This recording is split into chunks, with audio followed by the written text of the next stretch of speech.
Hola, buenos días a todos. Bienvenidos a la sesión Tech Transfer del proyecto ThinPack. Es un proyecto donde hemos trabajado en el desarrollo de envases rígidos y semirrígidos para productos loncheados con el fin de mejorar sus propiedades funcionales para una reciclabilidad avanzada. Este proyecto ha sido financiado y apoyado por la Generalitat Valenciana, en concreto por el IBACEMASI. Y bueno, yo soy Carlos Monerri, soy el director de Transferencia Tecnológica y Mercado de ITENE y quería daros la bienvenida a esta sesión donde vamos a contar con diferentes expertos y especialistas de ITENE que han trabajado a lo largo de este proyecto. Antes de dar paso a Alejandro Aragón, que será el primero de los ponentes que van a participar por parte de ITENE, vais a permitir que os haga una breve introducción. ITENE, para aquellos que no nos conozcáis, somos un centro tecnológico que trabajamos principalmente para la industria, para las empresas, sobre todo desarrollando soluciones a medida o soluciones basadas en la I+D+I a problemas o retos que tenéis desde la industria. Principalmente trabajamos en 4 ámbitos de negocio. Uno de ellos que es el foco de la sesión de hoy, del proyecto de hoy, que está vinculado a los materiales y tecnologías para la economía circular, principalmente en el mundo del envase y embalaje. Tenemos otro gran bloque donde trabajamos en la funcionalidad, seguridad y diseño de estos envases para que cumplan con su fin.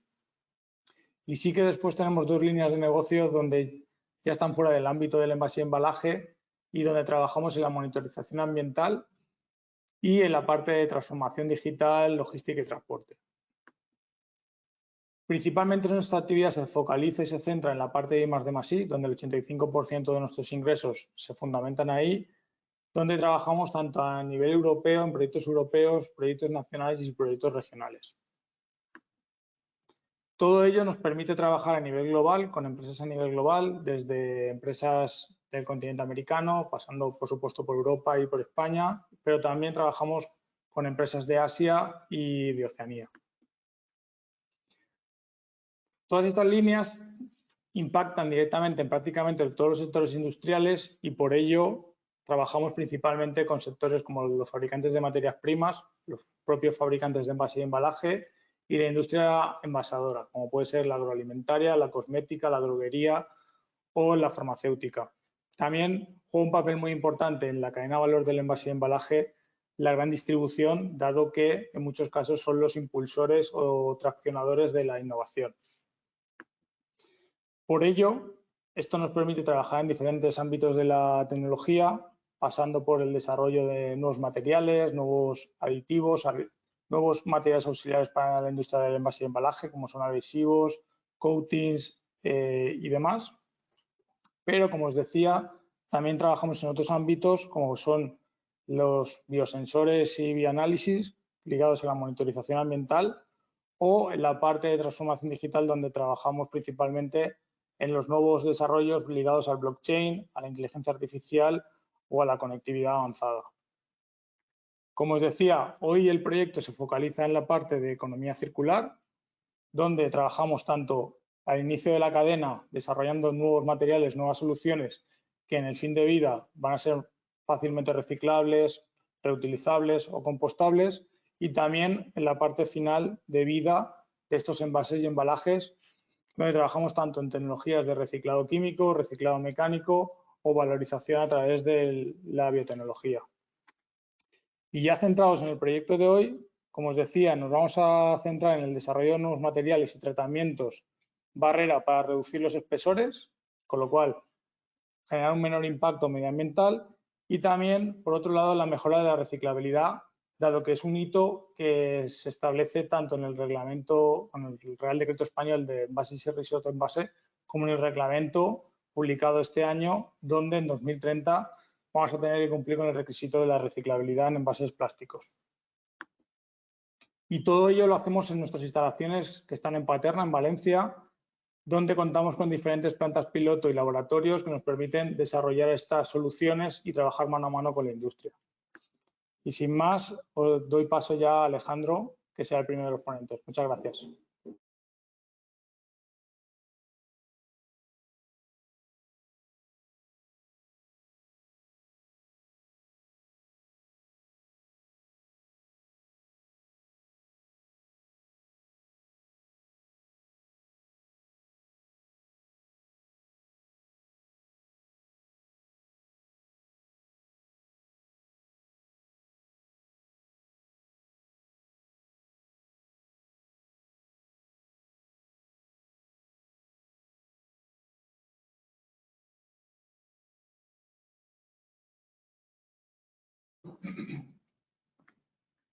Y no veo mi pantalla.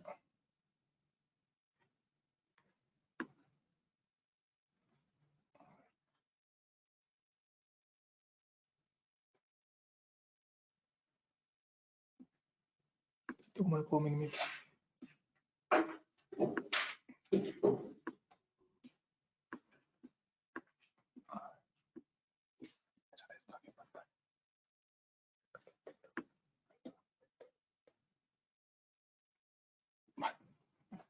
Listo. Vale, pues muchas gracias a todos por asistir a esta Tech Transfer, que como ha comentado Carlos anteriormente, se trata de un proyecto financiado por la IBACE titulado CIMPAC. En primer lugar, haré una breve contextualización a la situación actual de los plásticos y especialmente en el sector enfocado del packaging.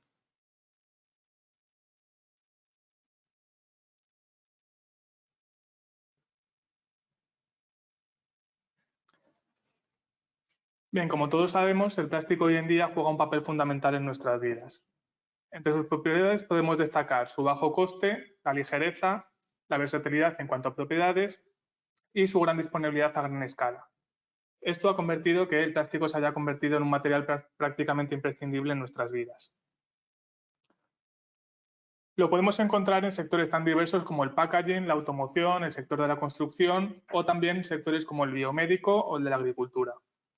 Por dar un dato, en un año que fue especialmente crítico desde el punto de vista de las materias primas, durante el año 2020, el sector plástico, año COVID, se produjeron alrededor de 55 millones de toneladas en Europa, empleando a 1,5 millones de personas y generando un retorno económico cercano a los 330 billones de euros. Si nos fijamos en los distintos sectores, vemos que el packaging representa el mayor sector de aplicación de los materiales plásticos, cercano al 40%. Y en cuanto a materiales, podemos decir que dentro de los materiales plásticos, el polipropileno y el polietileno juegan un papel fundamental, representando más del 50% de la producción global de plásticos. Por dar un dato que resulta bastante impactante, comentar que solo en los últimos 10 años se han producido a nivel global más plástico que a lo largo de todo el siglo pasado. A nivel de Europa se generaron 25,8 millones de toneladas de residuos plásticos y lo que es más alarmante, menos del 30% se destinó a reciclado. A nivel global, la situación es aún más alarmante y es que solo entre un 14 y un 18% del plástico que se produce en el mundo llega a reciclarse. Este problema ha generado la necesidad de buscar nuevas líneas de actuación para minimizar el impacto que el plástico tiene hoy en día en nuestras vidas. En este sentido, ha surgido la necesidad de actuar para lograr productos más sostenibles. También se ha impulsado la aparición de nuevas regulaciones, no solo a nivel nacional, sino también a nivel regional y europeo. Y, por otro lado, desde el punto de vista consumidor, se está notando una mayor demanda por parte de los consumidores de modos de producción más sostenibles. Para avanzar hacia una economía circular, no solo Europa, sino también España ha establecido un marco legal ambicioso que incluye varios instrumentos clave. Entre ellos, en la última década podemos destacar, desde el año 2015, el nuevo Plan de Acción de Economía Circular dentro del Pacto Verde Europeo, que impulsa la sostenibilidad de todos los sectores. Por otro lado, el proyecto de Real Decreto de Envases y Residuos de Envase, que adapta la legislación europea al contexto nacional y refuerza las obligaciones de gestión y reciclaje. La Ley 7/2022 de Residuos y Suelos Contaminados, que actualiza y refuerza la normativa española para una gestión más sostenible de los residuos. Y todo ello marca distintos objetivos desde el punto de vista de reciclaje y la sostenibilidad. Entre ellos podemos destacar la prohibición desde 2021 de productos de plástico de un solo uso como pajitas, cubiertos o bastoncillos, la recogida obligatoria de biorresiduos desde 2023 y luego algunas metas como, por ejemplo, alcanzar un reciclado del 75% de los envases plásticos para este mismo año y del 70% para el año 2030, garantizar que para 2030 todos los envases sean reciclables, reutilizables o compostables. A nivel de prototipos o de productos concretos en el sector botella, en el sector de las botellas de bebida, que al menos un 30% del material sea reciclado para el año 2030 y todo ello se ha impulsado gracias a un marco legal que establece el camino claro y obligatorio para reducir el impacto ambiental del plástico. Como hemos visto, la legislación y las normativas europeas nacionales marcan objetivos muy claros. En este sentido, una vez entendidas las normativas, hay que entender qué es un envase o qué entendemos por un envase sea sostenible. En primer lugar, un envase tiene que cumplir su función, es decir, tiene que ser capaz de contener, de proteger y de preservar y presentar el producto al que está destinado. En segundo, tiene que ser lo suficientemente resistente para soportar todo el ciclo de distribución, incluyendo la manipulación, la distribución o el almacenaje. Y en tercer lugar, tiene que generar el mínimo impacto posible en el medio ambiente. ¿Esto qué significa? Significa que debe ser reciclable, compostable o reutilizable. Estos criterios son la base para diseñar envases que sean eficientes y respetuosos con el medio ambiente. Tras entender qué características debe tener un envase funcional y sostenible, es importante conocer qué barreras tenemos a día de hoy para enfrentarnos a reciclar correctamente los productos plásticos y luego de qué manera podemos reincorporar ese material reciclado en las distintas aplicaciones que tenemos a nuestra disposición. En primer lugar, el reciclado de plásticos se ve limitado por varios factores clave. En primer lugar, los plásticos son materiales susceptibles a la degradación, debido a su uso previo, los procesos de transformación a los que están sometidos, entre otros. Además, la mezcla de polímeros o las estructuras multicapa dificultan en muchos casos la separación o el reciclaje en las plantas de clasificación, lo que provoca que estos materiales acaben muchas veces en vertederos. En este sentido, la separación y la limpieza de materiales resulta también un reto, pues la contaminación, la mezcla de materiales, no solo de plástico, sino también, por ejemplo, con materiales tipo aluminio, limitan el uso muchas veces después de ser reciclados. Además, la falta de consistencia en cuanto a propiedades dificultan su aplicación industrial. Es por eso que superar estas barreras resulta fundamental para avanzar hacia una economía circular y adoptar y poder implementar material plástico en los envases o en los prototipos actuales. Después de analizar qué barreras tenemos a día de hoy no solo para reciclar plásticos, sino también para implementar su uso en distintas aplicaciones, vamos a ver qué datos tenemos a día de hoy en cuanto a aplicación de productos plásticos en el mercado. Bien, podemos ver que en el gráfico alrededor del 45% de plástico reciclado se destina a la construcción, un sector que es capaz de absorber grandes volúmenes de material y con exigencias técnicas más flexibles. Mientras tanto, el packaging representa el 30%. En este caso, un sector más exigente en cuanto a temas de propiedades, por ejemplo, desde el punto de vista de la seguridad alimentaria. Además, si nos fijamos en el contenido promedio de material reciclado en los productos finales, se ve que es bastante bajo respecto al contenido final, por lo que hay bastante margen de mejora para seguir progresando. En este sentido, presentamos el proyecto Zimpact, que tiene como objetivo principal mejorar la sostenibilidad y ecodiseño de envases rígidos y semirrígidos mediante tres estrategias distintas. Por un lado, la eliminación de estructuras multicapa, es decir, la transición de sistemas complejos hacia sistemas monomaterial. Por otro lado, mediante la reducción de espesores para minimizar el contenido plástico en el material. Y por otro, mediante la incorporación de material reciclado en las formulaciones. Esto muchas veces resulta en limitaciones o en pérdida de funcionalidad en algunos sectores clave como el packaging. Es por eso que en este proyecto se abordan y se explicarán a continuación dos tecnologías clave que enfrentan o que se usan para abordar estas limitaciones. Por un lado, la extrusión reactiva y la tecnología de stripping, ¿vale? Son dos tecnologías de extrusión utilizando equipamiento convencional, cuyo objetivo es mejorar las propiedades mecánicas mediante el lavado o la modificación química de polímeros.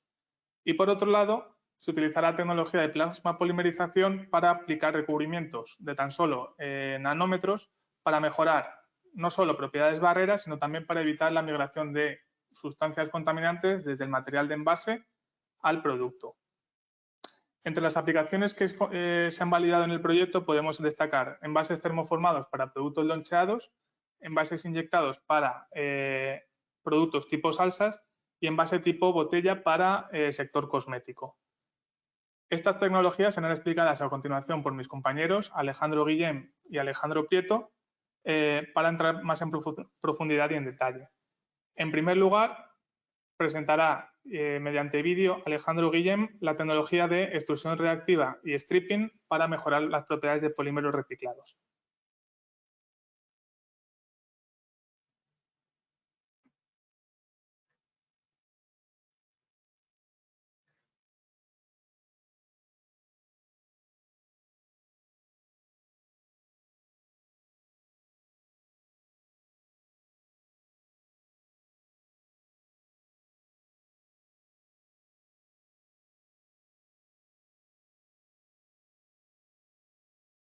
Hola, buenos días a todos.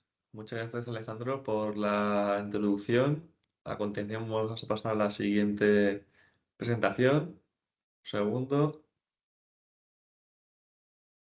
Esta segunda presentación se va a centrar principalmente en las tecnologías para la mejora de las propiedades de plástico reciclado, a fin de poder emplearlos de nuevo en aplicaciones de envases. Concretamente nos centraremos en la extrusión reactiva y el stripping. Aquí tenemos un breve índice. En primer lugar, tenemos una breve introducción, ¿no? Para poner un poco en contexto, aunque ya ha comentado algunas cifras Alejandro. Veremos, ¿no? Brevemente, como decía, ¿no? Para poner en contexto la situación de lo que sería el reciclado de plásticos a nivel europeo.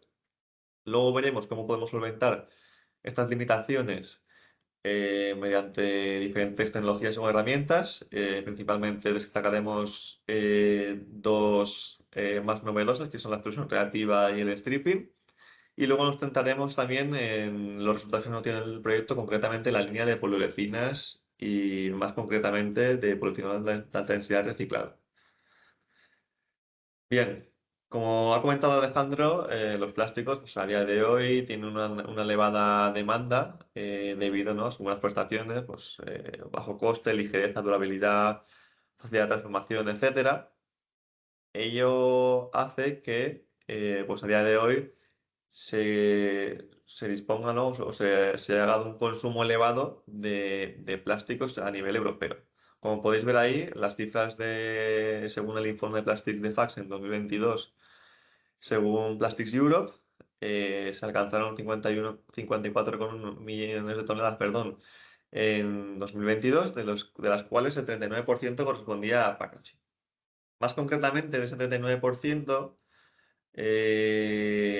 bueno, perdón, de lo que sería el total de esos 54,1, el 40% corresponde a polipropileno y polietileno. Sin embargo, si nos centramos ahora en lo que sería el tratamiento de esos residuos plásticos, es decir, una vez ya se ha consumido el producto y demás, vemos que sigue habiendo un porcentaje bastante bajo de material reciclado, mientras que casi un 50% se destina a incineración y casi un 24% se destina a vertedero. Por lo tanto, vemos que tenemos todavía un margen de recorrido considerable, a fin de ¿no? poder llegar a los diferentes objetivos que se han establecido, que ha comentado anteriormente Alejandro, a nivel de reciclado. Si esto nos centramos en lo que supone el sector del envase embalaje, el sector del packaging, estaríamos hablando de que únicamente se reciclan 6,9 millones de toneladas. Por tanto, como vemos, ¿no? Sigue habiendo una gran cantidad de residuos que pues, no terminan siendo reciclados, sino que acaban con otros fines. ¿Por qué es esto? ¿Cuáles son las limitaciones o barreras al reciclado de plásticos? Pues en primer lugar, los plásticos, debido ¿no? a sus características, su estructura química, etcétera, son susceptibles a sufrir procesos de degradación. A su vez, es muy común, sobre todo en el sector del packaging, encontrarse mezclas complejas de diferentes materiales, polímeros, sistemas multicapa, etcétera, que a día de hoy pues, no son adecuados con los sistemas que tenemos de gestión. Además, es también muy frecuente ¿no? el encontrarse algunos contaminantes o mezclas de residuos que pueden generar, por ejemplo, malos olores, también puede suponer pues, la presencia de tintas que limita el posterior uso de esos materiales para ciertas aplicaciones, por ejemplo, si queremos un color en concreto y nuestra fuente de residuos es multicolor, pues al final vamos a acabar con un color grisáceo, negro, etcétera, y no vamos a poder optar a colores claros. Y luego otra limitación principal es la gran heterogeneidad que podemos encontrarnos en los residuos, ¿no? Al final, entre un lote y otro podemos encontrar unas diferencias bastante grandes. ¿En qué se traduce esto? En que, en primer lugar, tenemos una mala procesabilidad del material, debido, ¿no?, a todas esas consideraciones que hemos comentado anteriormente. Tenemos propiedades mecánicas y químicas generalmente deficientes y, sobre todo, tenemos una limitación importante de cara a poder usar sus envases en contacto alimentario, cosmético, etc. Por tanto, ¿no?, queda patente, queda de manifiesto que se necesitan nuevas tecnologías o procesos que nos permitan mejorar el reciclado de estos residuos plásticos. Si más concretamente nos centramos en lo que serían las poliolecinas, cuáles serían los retos, ¿no?, que al final es el objetivo principal del proyecto ThinkPack. Tenemos, al igual que hemos comentado anteriormente, ese problema de degradación termomecánica, como consecuencia, ¿no?, del proceso de reciclado, del proceso de transformación, del uso del material, etc. También vamos a tener ese problema de presencia de contaminantes, compuestos volátiles que vengan pues, o bien de procesos de transformación previos, que se generen durante incluso el propio proceso de reciclado, etc. Y luego también esa heterogeneidad. Que todo esto lo que conlleva es, que ya lo hemos comentado anteriormente, pero ya centrando en las poliolecinas recicladas, en primer lugar, que tengamos una inestabilidad en el procesado o en el proceso de transformación al usar, sobre todo, 100% material reciclado. Esto conlleva que tengamos, sobre todo, problemas en cuanto a la viscosidad y resistencia al fundido. En segundo lugar, que tengamos unas propiedades mecánicas deficientes. En tercer lugar, que tengamos compuestos que generen malos olores y, por tanto, generen un rechazo del producto final. Y, por último, que tengamos, como comentamos, ¿no?, esos contaminantes que al final pues, limiten la aptitud de esos materiales al contacto alimentario o cosmético. Ya si nos centramos en los objetivos del proyecto ThinkPack, lo que queremos es desarrollar esos procesos de compounding, extrusión reactiva y stripping de poliolecinas recicladas para, en primer lugar, mejorar la procesabilidad para aplicaciones de extrusión soplada en el caso de poliolecinas de alta densidad y de inyección en el caso de polipropileno, mejorar las propiedades mecánicas de ambos, mejorar las propiedades organolépticas, principalmente el tema del olor, y luego reducción de la migración de contaminantes, que eso lo veremos en la siguiente presentación a cargo de mi compañero Alejandro Prieto, mediante la tecnología de plasma polimerización, sobre todo centrándonos en aplicaciones de contacto cosmético, en este caso del polietileno y alimentario en el caso del polipropileno. Bien, pues ya un poco en contexto, ¿no?, el problema que tenemos que resolver. Vamos a centrarnos en cómo podemos resolverlo, es decir, qué herramientas podemos aplicar para hacer frente, ¿no?, a esos bajos porcentajes de reciclado. Centrémonos en primer lugar en lo que sería el compounding, que sería el proceso habitual, y a partir del compounding, ¿no?, veremos las variantes, por así decirlo, que podemos implementar dentro del compounding para pues, mejorar la eficacia, por así decirlo, de este tipo de proceso. El compounding, ¿no?, como muchos sabréis, pues al final consiste en la adición a un material polimérico de otro tipo de compuesto, que puede ser o bien orgánico o inorgánico, con el fin de modificar las propiedades de nuestro polímero inicial. Es decir, lo que queremos es mezclar un aditivo, que puede ser orgánico o inorgánico, en un polímero.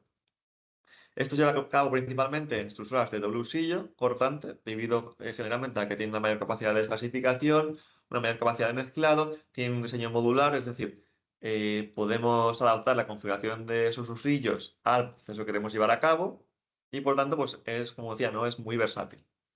Sin embargo, hay una serie de limitaciones y consideraciones de cara al uso de este tipo de compuestos de este tipo de procesos, perdón, en materiales reciclados, y es que, claro, cuando tenemos una alta contaminación o un alto grado de degradación, pues la capacidad de actuación de estos compuestos es generalmente limitada.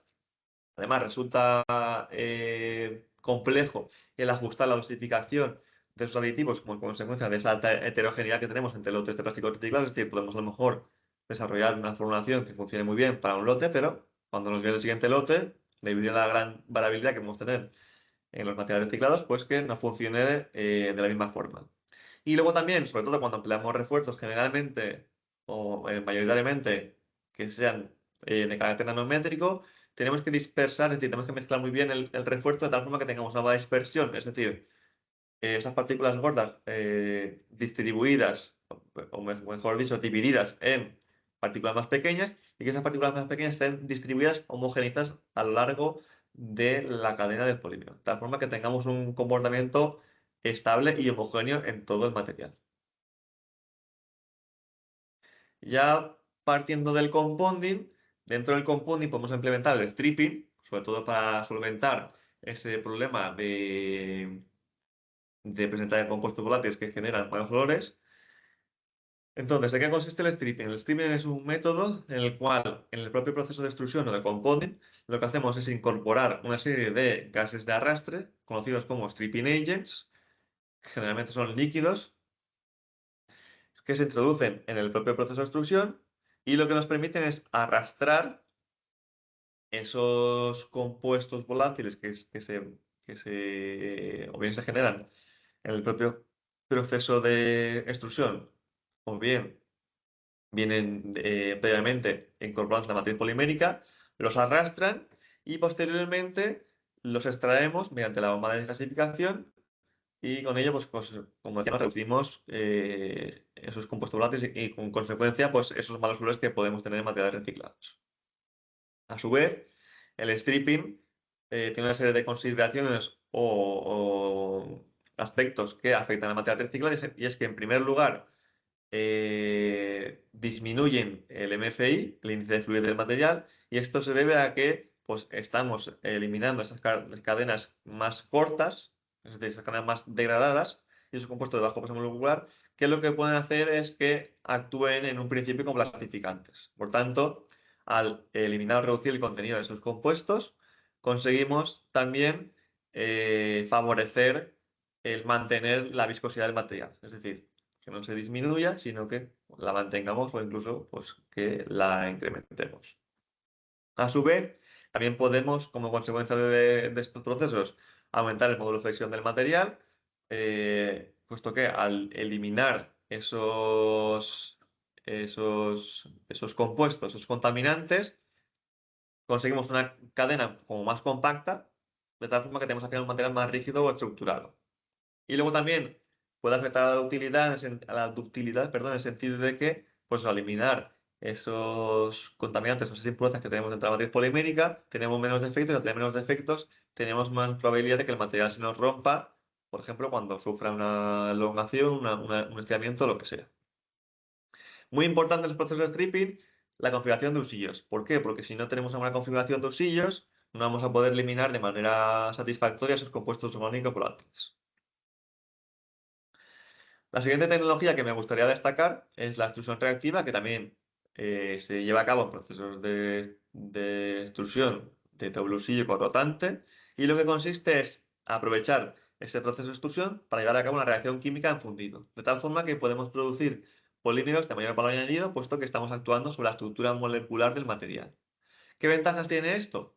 Que son procesos que tienen lugar en una única etapa, es decir, no necesitamos de ningún reactor adicional, por tanto, tampoco necesitamos de disolventes. Son procesos modulares, puesto que se emplean extrusores de doble usillo, como decíamos, son bastante versátiles.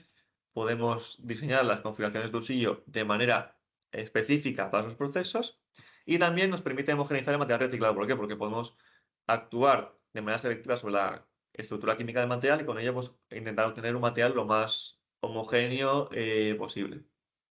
Consideraciones que tenemos que tener en cuenta, pues que al ser un proceso químico, pues tenemos que conocer muy bien, ¿no?, la reacción que se va a producir a fin de evitar reacciones indeseadas y no, pues, con ello pues, poder tener éxito en esa modificación.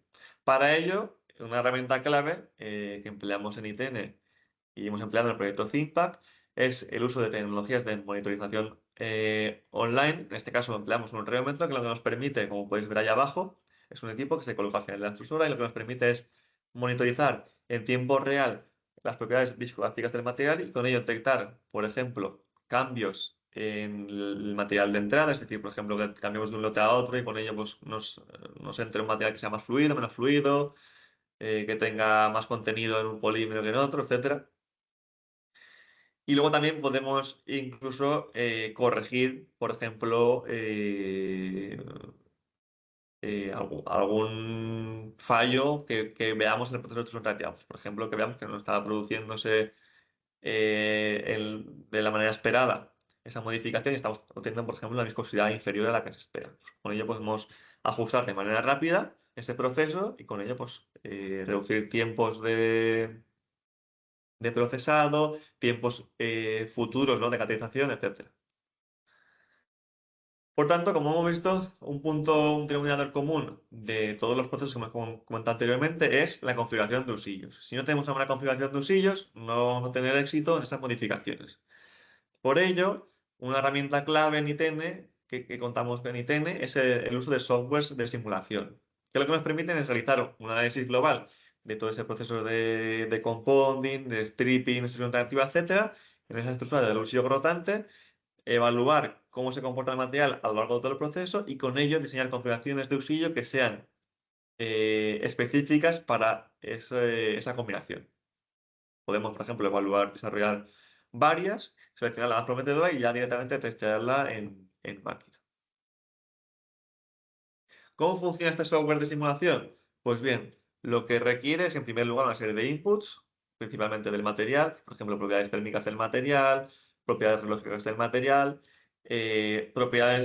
información propia del proceso, por ejemplo, velocidades de usillo, producciones, temperaturas, perfiles de temperatura, etc.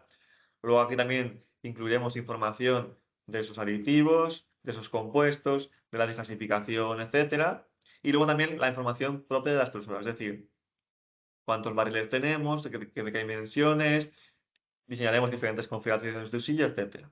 Con ello, con toda esa información, lo introducimos en el software nos da una serie de outputs, que principalmente nos da un precio de temperatura y presión, nos da información del proceso en cuanto a, pues, por ejemplo, cuál es el tiempo de residencia, cuál es el torque o par de la máquina, cuál es el índice de mezclado, cuál es la capacidad lo bueno que está mezclado el material en cuanto a dispersión y distribución, y luego también el SM de la propia máquina. Con ello, obtenemos un prototipo de usillo, el cual procedemos a validar experimentalmente y en el caso de que sea satisfactorio, pues procedemos ya, ¿no?, a realizar las diferentes formulaciones. En el caso de que pues, veamos que no funciona del todo bien, pues ya pasaremos de nuevo a integrarlo en el software y realizar iteraciones adicionales. Por tanto, con toda esta información, dentro del proyecto CIMPAC desarrollamos una serie de procesos que nos permitieran, ¿no?, llegar a esos requerimientos objetivos. En primer lugar, si nos vamos a la parte de la derecha en cuanto a requerimientos, comentábamos dos líneas, la línea de polipropileno y la línea de polietileno. Polipropileno para inyección, polietileno para extrusión soplado. En cuanto al polipropileno, lo que buscamos es, en primer lugar, la reducción de esos compuestos orgánicos volátiles.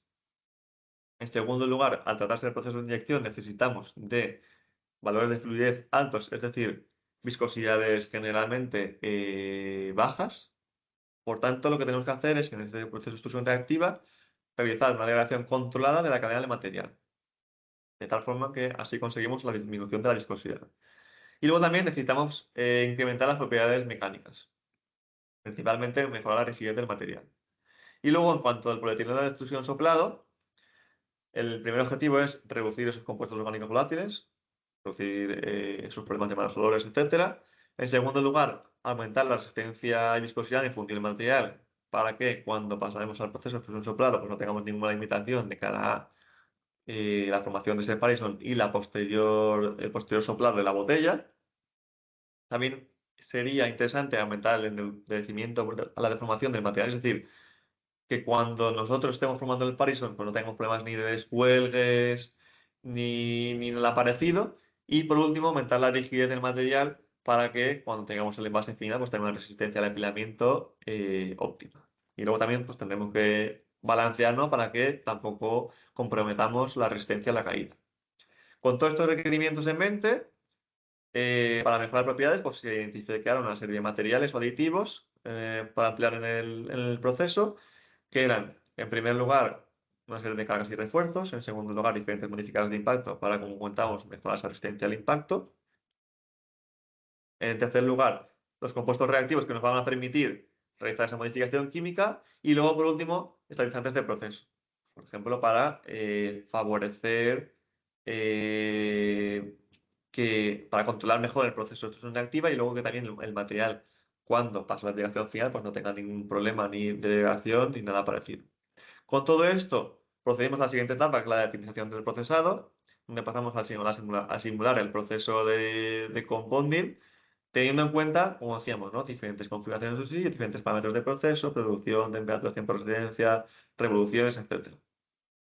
Para que esos procesos de extrusión reactiva y stripping tuvieran el alcance esperado. En este sentido, tenemos que tener en cuenta también desde el punto de vista de esos procesos, identificar los mecanismos de reacción de cada uno de los materiales,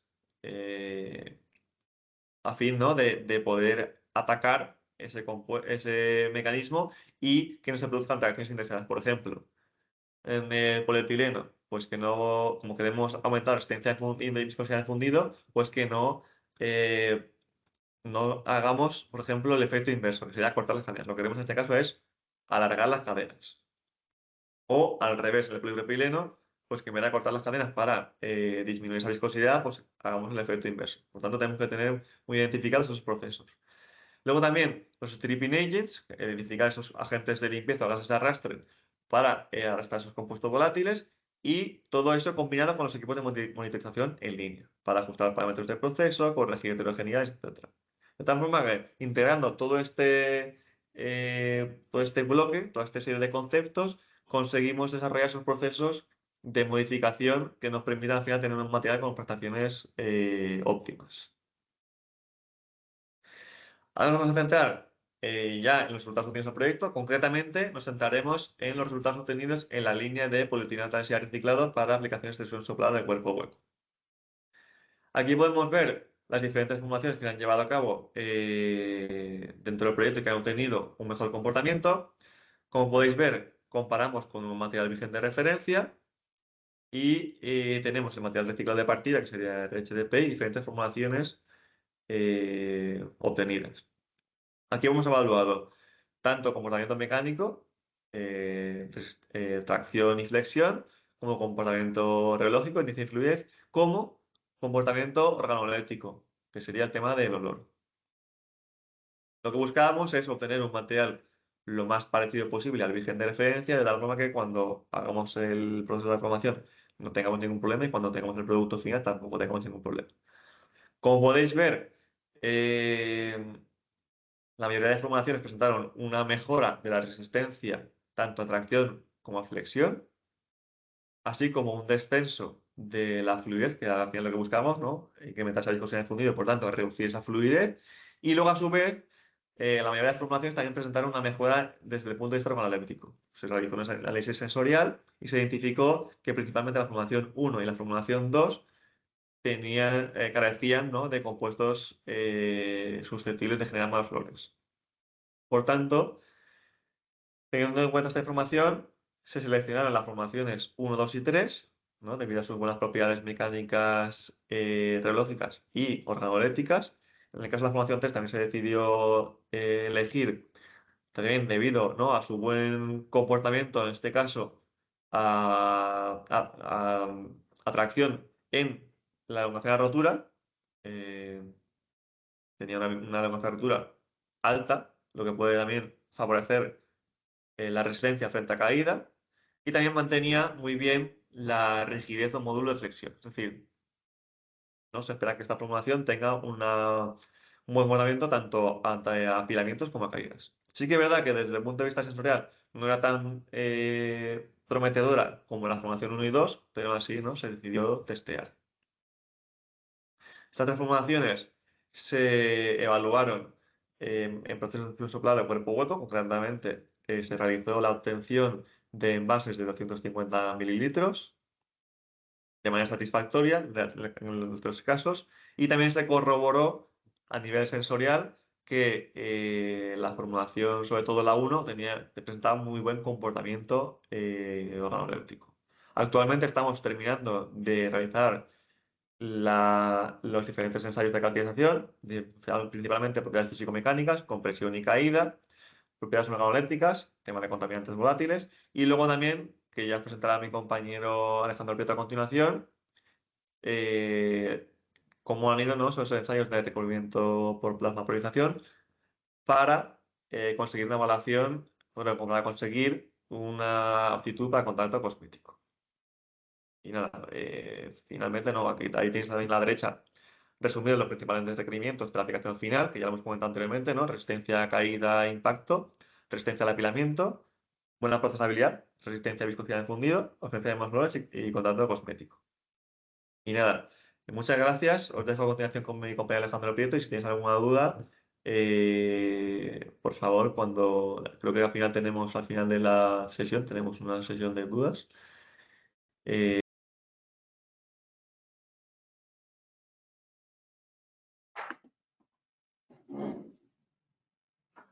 Compartir. Compartir. Hola, buenos días. Bueno, soy Alejandro Prieto. Os voy a presentar los resultados que hemos obtenido en el proyecto CIMPAC empleando el equipo de plasma polimerización. Como todos sabréis, bueno, a continuación vamos a explicar cómo se puede aplicar la tecnología de plasma polimerización para reducir el espesor de los envases, a la vez que se mantiene la barrera a gases y se mejoran las propiedades de reciclabilidad de los envases. En primer lugar, podemos hablar de qué es el plasma. Como bien sabéis, podemos definir 3 estados principales de la materia, como sería, bueno, el estado sólido, el estado líquido y el estado gaseoso. Los diferentes estados de la materia se pueden explicar por medio de la teoría cinética, que si tenemos en cuenta si tenemos en cuenta el ejemplo más fácil, que sería el agua, a una baja temperatura, las moléculas poseen una baja energía cinética y se encuentran en posiciones fijas, de modo que tenemos un sólido, que es el hielo. A una mayor temperatura tenemos una mayor energía cinética y, por tanto, tenemos el estado líquido. Y, finalmente, a mayor temperatura, las moléculas se mueven a mucha mayor velocidad y obtenemos el vapor de agua. Siguiendo con este ejemplo, el plasma sería el cuarto estado de la materia, que en este estado lo que generamos es, mediante energía, la molécula se rompe y se generan iones y electrones, de forma que se genera un gas neutro de elevada energía y, por tanto, de elevada reactividad. Un ejemplo como el que se muestra en la imagen sería una aurora boreal. Este tipo de materia existe en la naturaleza y podemos ver un ejemplo de aurora boreal, pero hay otros muchos ejemplos como los relámpagos o la energía de la cola de los cometas o el conocido viento solar. En cuanto, si consideramos un material cualquiera como un envase, la superficie de este envase porcentualmente es una parte muy pequeña del envase, pero evidentemente tiene una gran influencia en la interacción del material con su entorno, debido a que las propiedades de esta superficie definen cómo se va a comportar este envase. Se define el material como un envase rígido, un envase áspero, un envase flexible, rugoso, suave. A su vez, las propiedades tanto de los materiales como de su superficie vienen determinadas por la composición química del material. Los átomos de los materiales tienden a formar enlaces fuertes o débiles con los átomos de su alrededor y ese tipo de interacciones definen su superficie. De esta forma, no es necesario modificar toda la estructura de un envase, sino que únicamente es necesario modificar la superficie para poder adaptar las necesidades que requerimos para un envase a nuestras modificaciones. En esta transparencia podemos observar diferentes metodologías para modificar un envase.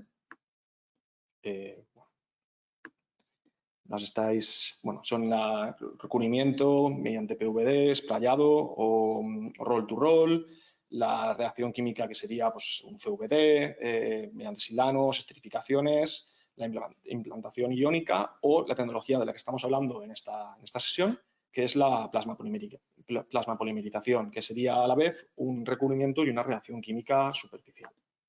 De esta forma, en las instalaciones de ITENE disponemos de un equipo a escala laboratorio que permite aplicar la tecnología de plasma sobre casi cualquier tipo de superficie. Este equipo genera el plasma mediante la aplicación de radiofrecuencias y dado que trabaja con radiofrecuencias, lo hace a temperatura ambiente. Es lo que se conoce como plasma frío. En la secuencia de las imágenes que tenéis, podéis ver a la izquierda un ejemplo de lo que sería un plasma atmosférico. En el centro tenéis una imagen del equipo que disponemos aquí en ITENE y a la derecha tenéis una imagen de lo que sería una modificación mediante plasma de aire sobre una botella de polietileno en este caso. Mediante el empleo de esta tecnología se puede modificar la química superficial de los materiales adoptando propiedades químicas a la aplicación, adaptando las propiedades químicas a la aplicación deseada. En concreto, el empleo de diferentes monómeros mediante esta tecnología nos permitiría o bien realizar una limpieza profunda de superficies mediante la eliminación de restos orgánicos o óxidos, la activación de superficies mediante tratamientos de plasma que mejoren la interacción de la superficie con capas sucesivas. Y luego también...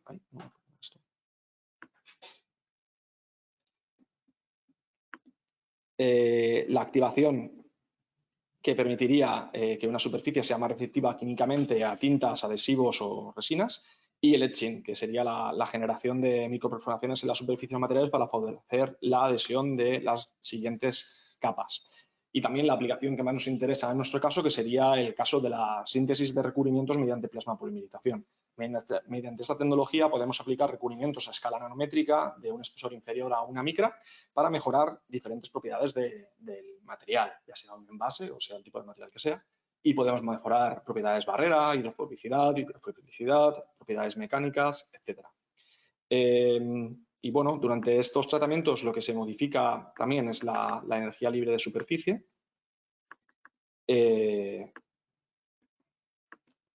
Y bueno, la energía libre de superficie, como os comentaba, sería el equivalente para un sólido de lo que sería la tensión superficial para líquidos y está relacionada específicamente con la composición química del material. De forma sencilla podemos decir que la energía libre de superficie define las propiedades de mojabilidad o repelencia a diferentes líquidos y bueno, así para hacerlo muy fácil, a menor energía libre de superficie tendríamos un mayor ángulo de contacto con los diferentes líquidos, pero por supuesto esta afirmación dependerá de la tensión superficial del líquido que estemos evaluando en ese caso. En este ejemplo tenemos como líquido de referencia lo que es el agua y bueno, en el dibujo de abajo tenéis una representación que no tiene por qué ser el agua, pero podéis ver tal como se indica en la diapositiva, cuando tenemos un sustrato con una energía libre de superficie inferior a la tensión superficial del líquido, este líquido tiende a verse repelido por la superficie y en el caso de que la energía libre de superficie sea mayor que la tensión superficial, el líquido moja totalmente la superficie. Sería la aplicación que comentábamos antes, por ejemplo, para mejorar la interacción con tintas. Además, bueno, dependiendo del tipo de monómero o molécula que se emplea en el plasma, esa tecnología permite tanto modificar la energía libre de superficie, como comentábamos, o depositar en la superficie nuevas moléculas, enlaces, una funcionalización de la superficie que permita alterar la interacción química de la superficie con el entorno. Adicionalmente, dado que, como comentamos, esta tecnología permite anclar nuevas especies, es capaz de generar microestructuras o nanoestructuras en la superficie de los materiales, imitando así sistemas que ya están presentes en la naturaleza. En la imagen de abajo, por ejemplo, podéis ver ejemplos en los que se aprecia la estructura a escala micrométrica, a escala nanométrica, y por último tenemos un ejemplo muy común en la naturaleza, muy conocido, que es la flor de loto, que es un tipo de estructura que combina ambas estructuras y que permite lograr resultados de hidrofobicidad de forma natural. Hablamos ahora de hidrofobicidad, superhidrofobicidad. ¿Cómo evaluamos este valor? Para evaluar el ángulo de contacto utilizamos un equipo denominado goniómetro que podéis ver aquí en la figura, que es un equipo especialmente diseñado para evaluar el ángulo de contacto de las superficies con los diferentes líquidos.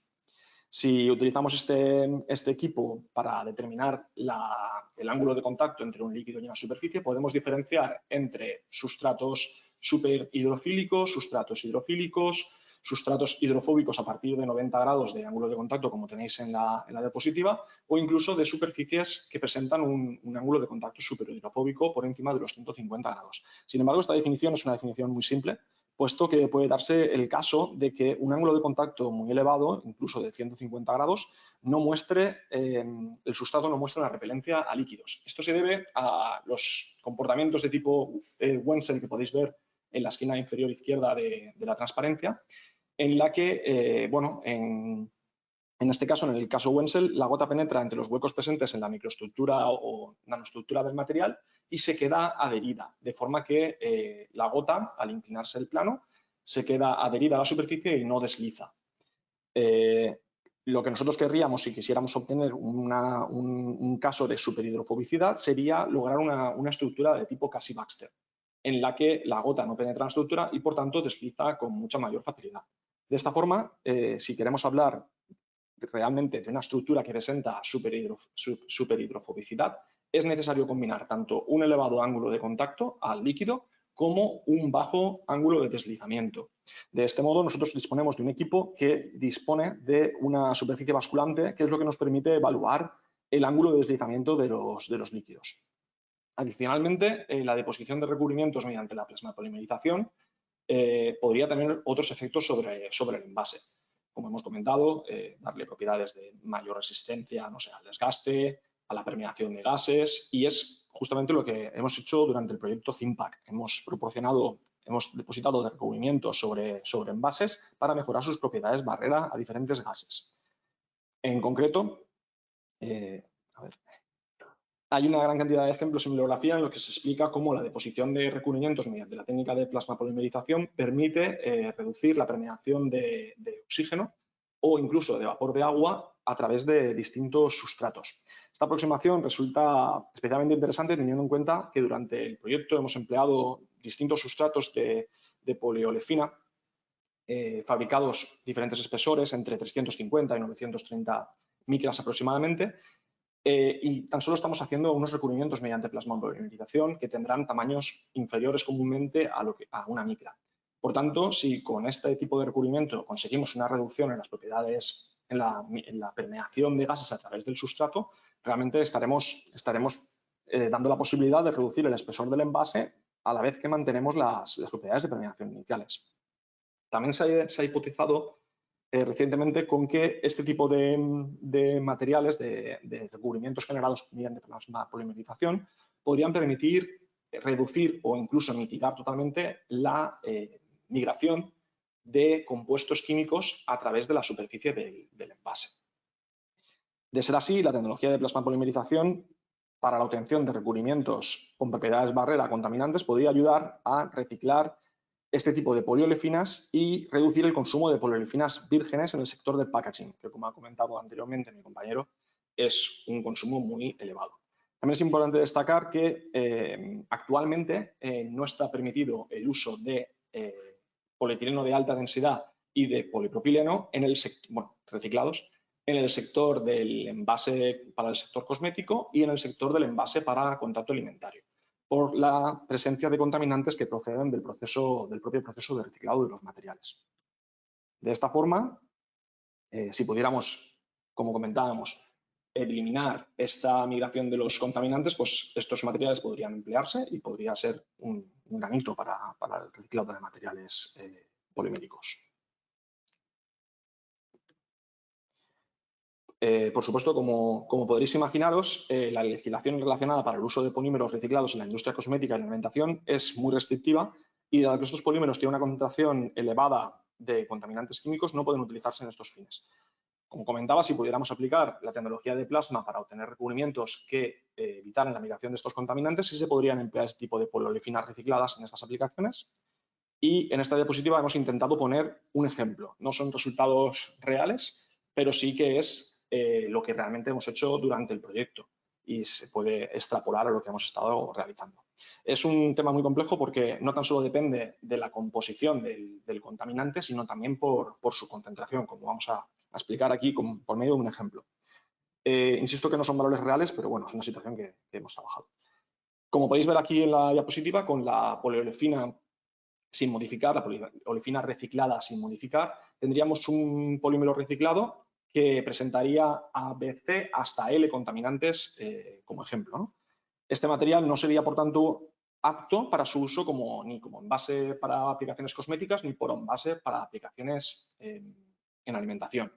Tras aplicar lo que sería un recubrimiento mediante plasmapolimerización, que podemos elegir diferentes parámetros para seleccionar qué tipo de recubrimiento queremos hacer, qué propiedades queremos que tenga el recubrimiento. Como pone aquí, podemos utilizar diferentes monómeros, podemos variar el espesor de estos recubrimientos o incluso podemos variar el grado de reticulación de los recubrimientos, de forma que podemos adaptar el tipo de envase generado a las necesidades de la aplicación. Entonces, al aplicar este tratamiento mediante plasma de las condiciones tipo 1, como podéis ver aquí, hemos logrado reducir la migración de una serie de contaminantes, de forma que, aunque sigue sin ser apto para contacto alimentario, actualmente ya se puede usar para envase cosmético. Esto sería el primer ejemplo. Si en lugar de estas condiciones de plasmapolimerización elegimos un segundo tipo de plasmapolimerización, podéis ver aquí cómo realmente hemos logrado reducir en gran medida la concentración de contaminantes, pero en cambio aquí decimos que no puede ser empleado ni para cosmética ni para alimentación.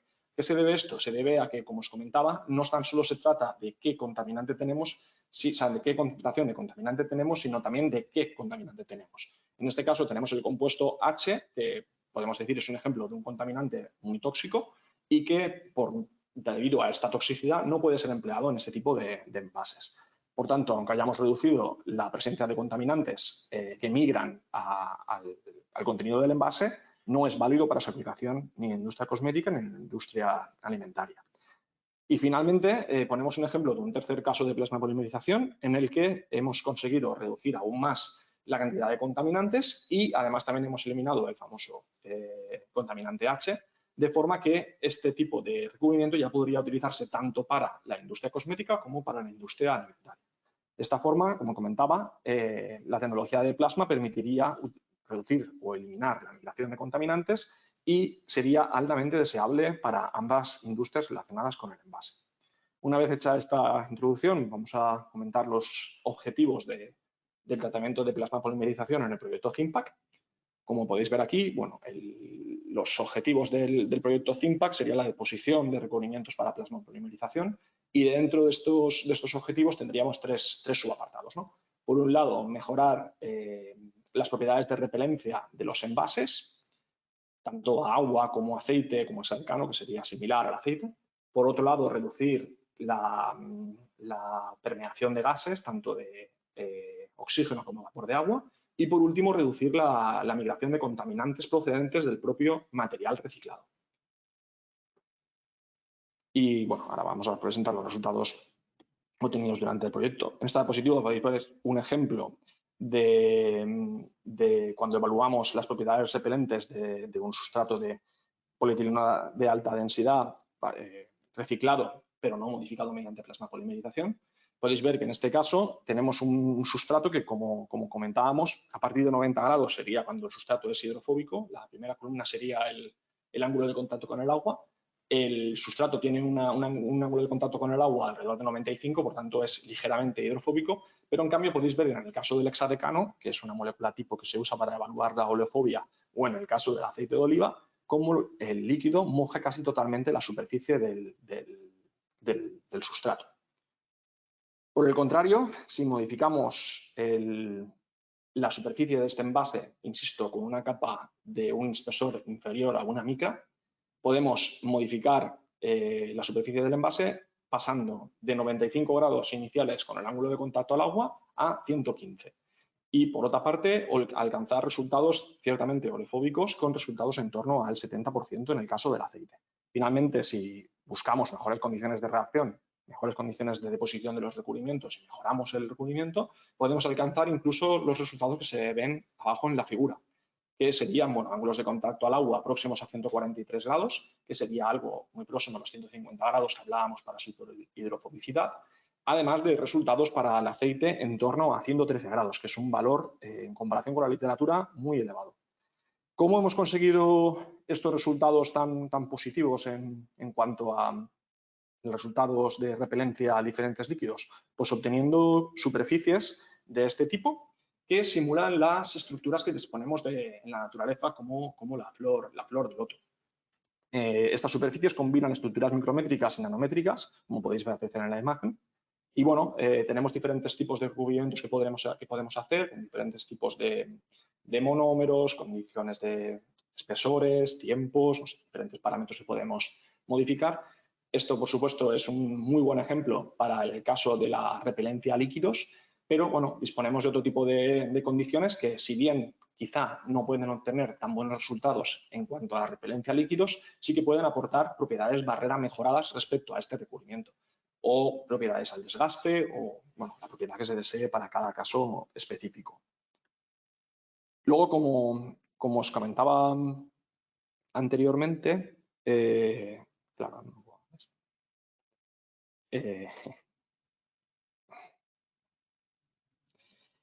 bueno, como os comentaba anteriormente, no puedo darle al play.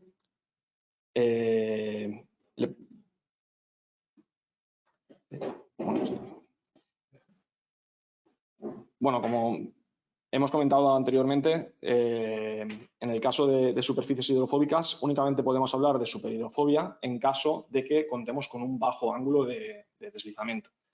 En este caso, como podéis ver en la figura de la primera poliolefina sin modificar, bueno, tenemos un ángulo de contacto hidrofóbico, pero la gota no desliza completamente de lo que es el sustrato.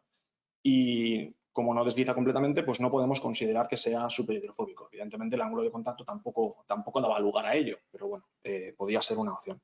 Para el caso del aceite, aquí podemos ver cómo la gota, que sí que se ve, cómo la gota se desplaza sobre la superficie del envase. Aquí quiero remarcar, este resultado parece muy positivo, pero no es tan positivo, porque la gota es verdad que desliza, pero lo que no se ve en este vídeo es que durante este deslizamiento está dejando un rastro de aceite. La superficie no repele el aceite, por tanto, el aceite mancha la superficie. No es, desde luego, un resultado deseable. Por el contrario, bueno, esto sería, a ver, por el contrario, en el caso del sustrato modificado con plasma, podemos ver cómo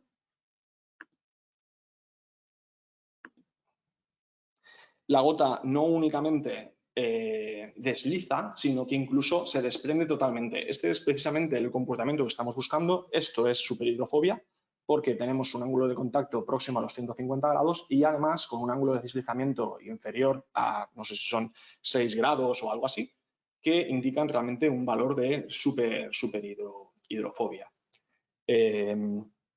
Por otra parte, en cuanto al aceite, el vídeo aquí podéis ver cómo la gota se desliza. Es verdad que no llega a dejar de estar adherida. Aquí se observa un comportamiento de tipo Wenzel, como comentábamos antes, que la gota se queda adherida a la superficie del sustrato, pero aquí es importante destacar que la gota no deja ningún tipo de rastro a su paso y la gota puede limpiarse muy fácilmente simplemente poniendo un papel encima del aceite. El aceite se limpia y ya no queda aceite en la superficie. A continuación, en cuanto a las propiedades barrera que anticipábamos también que podíamos mejorar mediante este tipo de recubrimientos, aquí tenéis un ejemplo con una poliolefina reciclada. Bueno, podemos ver en esta diapositiva cómo varía el coeficiente de permeabilidad de oxígeno y la transmisión de vapor de agua corregida con el espesor de sustratos de distintas poliolefinas y posteriormente, bueno, sin modificar y posteriormente modificadas mediante el proceso de plasmapolimerización. En concreto, bueno, como podéis ver en la figura, el coeficiente de permeación de oxígeno se muestra como una barra, es la barra azul, y en cambio la línea roja correspondería al valor de la transmisión del vapor de agua, que se representa en el eje secundario. En el caso de esta primera poliolefina reciclada, podemos apreciar cómo el monómero 2 permite una reducción del 7% aproximadamente respecto al coeficiente de permeabilidad del oxígeno original del sustrato sin modificar, mientras que no se observa una mejora en la transmisión del vapor de agua. Si bien es verdad que este resultado es parcial, ya que únicamente hemos logrado mejorar la permeación de oxígeno, es un resultado que resultaría realmente muy interesante en el caso de que únicamente necesitáramos mejorar esta propiedad. En cualquier caso, dado que esta primera poliolefina reciclada no ha logrado una mejora total, continuamos trabajando en las condiciones de plasmapolimerización más adecuadas para mejorar su comportamiento y obtuvimos otras condiciones de plasmapolimerización que en este caso sí logramos encontrar unas condiciones de plasmapolimerización que nos permitían mejorar tanto la barrera a la permeación de oxígeno como al vapor de agua. Es verdad que, bueno, estos resultados no parecen una gran mejora. Hablamos de un 2,64% en la mejora del oxígeno y un 3,47% en el caso de la mejora del vapor de agua. No parece un gran resultado, pero en cambio hay que tener en cuenta de qué espesores estamos hablando y de qué tipo de recubrimientos estamos hablando. En esta transparencia podemos ver una representación gráfica de lo que sería el sustrato con el recubrimiento de plasmapolimerización depositado encima. La parte de la izquierda podemos ver el sustrato que, dependiendo del tipo de poliolefina, como comentábamos, podría estar en torno a los 375 o 930 micras. Y, bueno, en esta representación a esta escala no es posible apreciar la existencia del recubrimiento. Para poder apreciar la existencia del recubrimiento, que como decimos es inferior a una micra, tendríamos que mostrar únicamente los primeros 15 micrómetros de la superficie del sustrato. En este caso, esta escala sí que es mucho más fácil discernir entre la capa que correspondería al recubrimiento y la capa que correspondería a la superficie del sustrato. Como comentábamos, es un recubrimiento que no tiene más allá de una micra de espesor. Y es muy importante destacar que con este tipo de recubrimiento tan fino hemos logrado reducir la permeación de oxígeno, tanto la permeación de oxígeno como la transmisión de vapor de agua, en el caso de la poliolefina reciclada 2. De esta forma, con el empleo de ese tipo de recubrimientos obtenidos mediante plasmapolimerización, podríamos reducir hasta un 7% el espesor en el caso de la primera poliolefina y hasta un 3,5% en caso de la segunda poliolefina, sin observar cambios apreciables en las propiedades de permeación de los materiales. Como decía antes, es verdad que es un valor que parece pequeño, pero si tenemos en cuenta el espesor del recubrimiento que estamos depositando por un lado y el volumen total de poliolefinas empleadas en el sector de envase, realmente consideramos que es un resultado muy positivo. Finalmente, para concluir la presentación acerca de la plasmapolimerización, tenemos aquí una representación gráfica de los resultados obtenidos al aplicar recubrimientos basados en plasmapolimerización para reducir la migración de contaminantes procedentes de distintas poliolefinas recicladas. Como comentábamos anteriormente, las poliolefinas recicladas, debido a su proceso de transformación, presentan una serie de contaminantes y por ello no pueden ser aplicados en el sector del envase destinado a la alimentación o en el envase destinado al sector cosmético. Actualmente estamos todavía realizando otras combinaciones de plasmapolimerización, verificaciones de los resultados, pero los resultados obtenidos hasta este momento demuestran realmente que el empleo de las condiciones de plasmapolimerización, buscando las mejores condiciones de plasmapolimerización en el laboratorio, podemos lograr reducir o incluso suprimir, como podéis ver en la representación en la figura, la migración de diferentes contaminantes desde la poliolefina al medio, al simulante que estamos empleando. De esta forma, el proyecto ThinPack nos ha permitido comenzar una nueva línea de investigación y los resultados obtenidos en cuanto a la migración de contaminantes a partir de estos envases reciclados son lo suficientemente prometedores como para continuar investigando esta aplicación de la tecnología del plasma. Y por mi parte, ya estaría, ¿no? No sé si tenéis algún tipo de pregunta, estamos a vuestra disposición.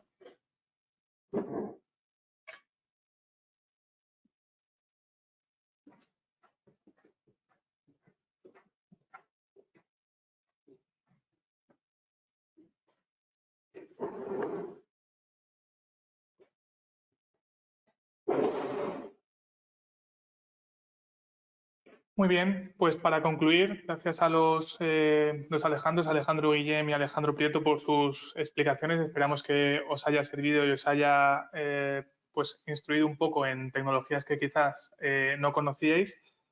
Simplemente a modo de conclusión de esta presentación del proyecto ThinPack, comentar las dos tecnologías en las que se ha puesto el foco. Por un lado, la tecnología de extrusión reactiva y la tecnología de stripping, enfocado a mejorar las propiedades barreras mediante el lavado y la modificación química de polímeros. Y por otro, la tecnología de plasmapolimerización que acaba de explicar mi compañero Alejandro Prieto, enfocada a la aplicación de recubrimientos de escala nanométrica con el fin de mejorar propiedades barrera y reducir o limitar la migración de contaminantes. Estas tecnologías, una vez desarrolladas, han sido aplicadas a distintas tecnologías y a distintos prototipos dentro del sector del packaging. En concreto, se han utilizado estas tecnologías en el desarrollo de envases termoformados para productos loncheados, en envases inyectados para productos tipo salsas y, por último, también en envases tipo botella para el sector cosmético. Actualmente estamos en la fase de validación de estas tecnologías mediante estos productos y estamos caracterizando aquellos resultados que sean más prometedores. Para concluir, quiero presentaros el vídeo del proyecto Zimpact que resume las distintas líneas de actuación que hemos comentado a lo largo de esta presentación.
Vale, y para terminar,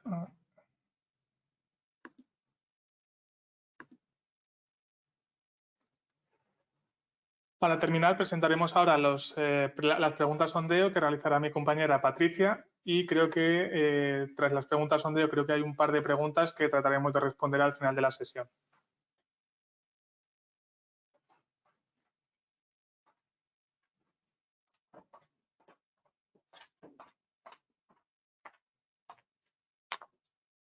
Bueno, buenas a todos. Como ha comentado mi compañero Alejandro, soy Patricia Matoses, técnica de inteligencia competitiva en ITN y encargada de la transferencia en Zimpact.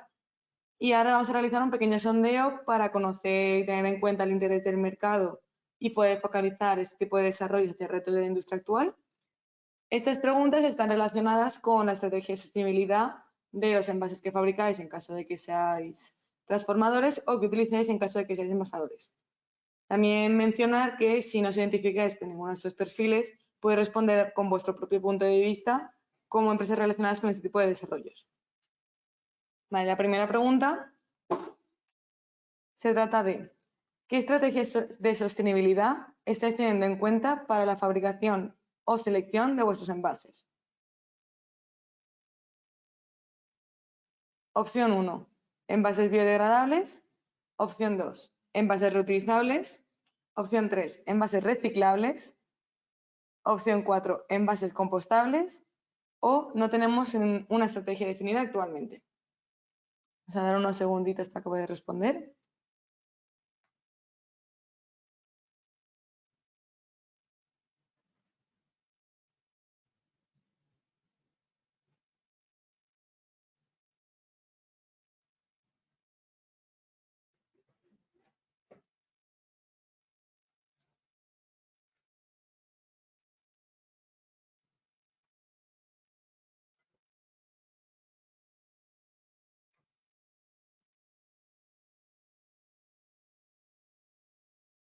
¿Vale?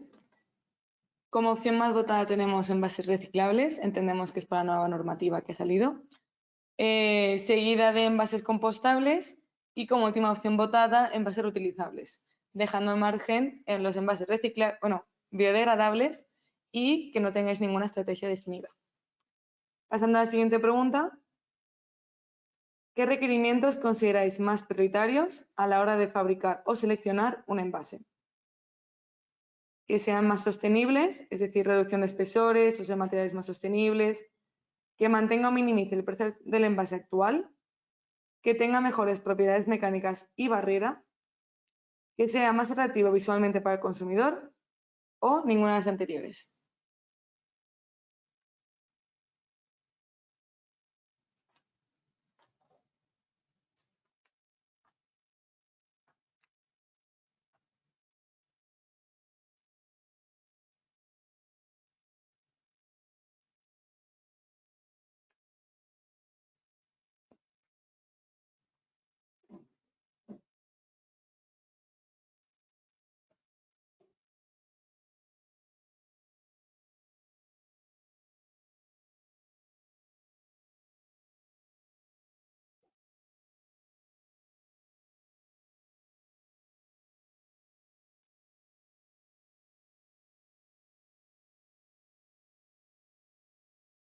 ¿Vale?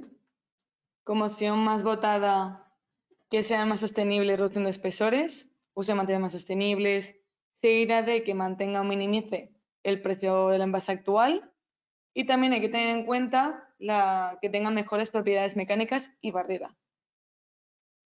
Vale, muchas gracias. Como tercera pregunta, ya va un poco más para conocer vuestra experiencia dentro de la sostenibilidad de vuestros envases.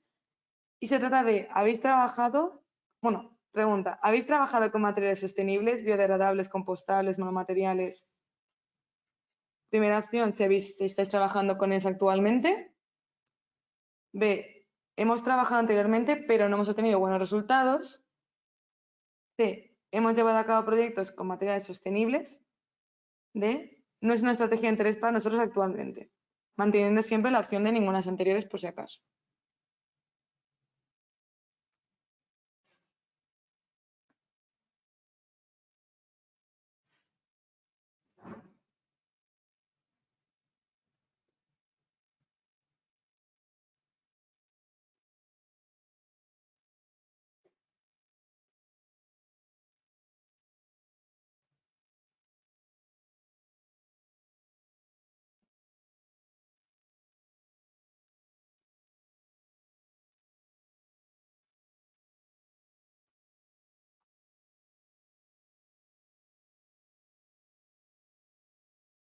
¿Vale? Como opción más votada. Como opción más votada tenemos que estáis trabajando actualmente con ellos, ya estáis teniendo ese tipo de soluciones en vuestros procesos. Y seguido de que habéis trabajado anteriormente con ellos, pero no habéis tenido buenos resultados y que habéis trabajado con ellos en proyectos. Seguida de estas dos respuestas, viene la cuarta pregunta. En el caso de que no hayáis obtenido buenos resultados, no estéis trabajando con ellos actualmente o no sea una estrategia de vuestro interés, ¿por qué razón? ¿No cumplen con las propiedades mecánicas y barreras requeridas? ¿Tiene un coste de materia prima más alto que los materiales usados actualmente? ¿La implementación del proceso es complicada y costosa? ¿O no veis necesidad normativa ni demanda del mercado? Manteniendo la opción de ninguna de las anteriores.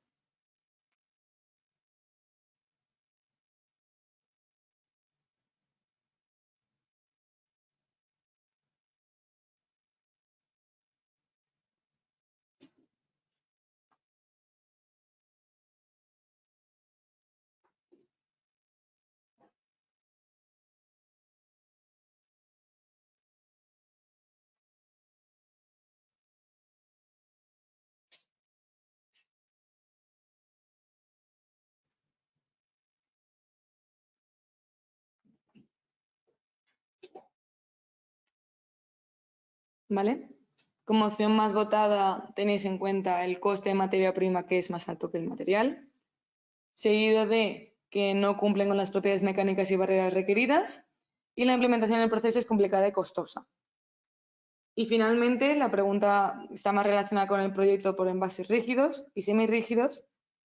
Indicad para vosotros qué propiedad consideráis más estricta a la hora de sustituir el envase tradicional a uno más sostenible.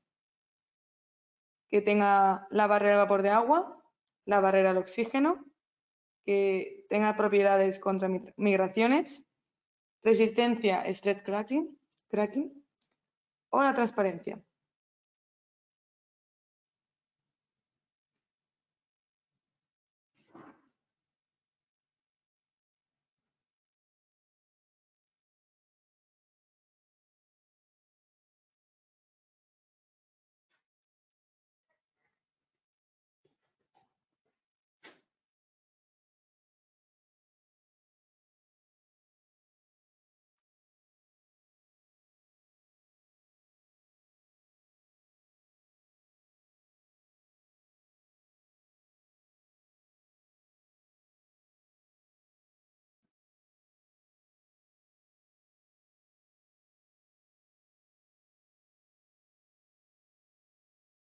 ¿Vale?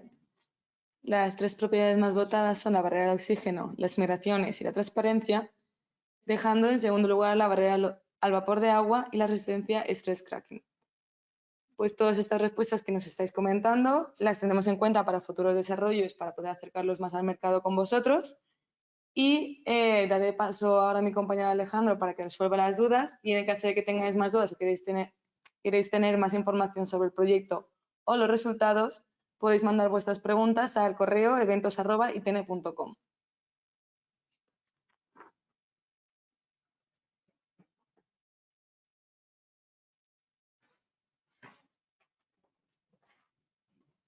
Vale, pues para dar conclusión a la sesión, creo que hay un par de preguntas en el chat, entonces la mecánica será leeré las preguntas y a continuación trataré de responder y cualquier duda o circunstancia que quede por resolver nos podéis contactar igualmente. La primera pregunta, ¿solo analizáis los VOCs de manera sensorial? ¿Os basáis en alguna norma? Vale, para la evaluación de contaminantes volátiles en polímeros con poliolefinas recicladas, no solo hacemos evaluación sensorial, como puede ser una evaluación organoléptica, sino que también utilizamos otras técnicas. Es verdad que la evaluación sensorial es una medida, digamos, rápida para hacer un primer cribado, pero sí que luego siempre en todas las muestras que estamos trabajando o en las que estamos profundizando, empleamos técnicas de cromatografía, específicamente cromatografía de gases acoplada con espectrofotometría de masas para identificar y cuantificar cualquier tipo de compuesto contaminante en el material. O sea que no solo utilizamos un panel sensorial, lo que puede ser una evaluación sensorial, sino que también utilizamos técnicas de cromatografía. Siguiente pregunta. ¿Se han hecho pruebas de plasma polimerización en film de polietileno reciclado para embalaje flexible? Vale, en cuanto a la siguiente pregunta, en el proyecto Zimpac se ha enfocado sobre todo a materiales o envases rígidos y semirrígidos, pero no habría, o de hecho se han hecho pruebas también en polietileno en film flexible. Aquí no lo hemos presentado, pero los resultados irían un poco en la línea de lo que hemos presentado. Incluso el efecto de la tecnología de plasma sería superior en un film flexible que a lo mejor puede tener 20-30 micras que en un material en materiales que hemos ensayado que van desde 300 a 900 micras. Es decir, en propiedades barrera, por ejemplo, no es lo mismo aplicar un recubrimiento de 1 micra, cuyo efecto, a pesar de ser positivo, ha sido bastante reducido, que aplicar 1 micra a un film flexible de 20 micras, donde el efecto esperado sería muy superior. Lo mismo con contaminantes. En un material reciclado de alto espesor, la migración de contaminantes o la presencia de contaminantes en correlación sería muy superior a un film flexible. Entonces, esta tecnología también se podría aplicar sin ningún tipo de problema a un film, a un envase flexible. Y en cuanto a los resultados esperados, al final un polietileno es un polietileno, da igual el micraje que tenga, entonces los resultados o la naturaleza del material sería la misma. O sea que sí. Creo que no hay más preguntas. Entonces, bueno, en cualquier caso, cualquier duda, bien por mail, bien podemos generar alguna reunión que queráis profundizar en algo, pues estamos abiertos. El mail al que os debéis dirigir es eventos@itene.com. Entonces, bueno, estamos a vuestra disposición. Esperamos que la sesión de transferencia os haya sido útil y nada, esperemos vernos en próximas sesiones. Muchas gracias a todos por asistir.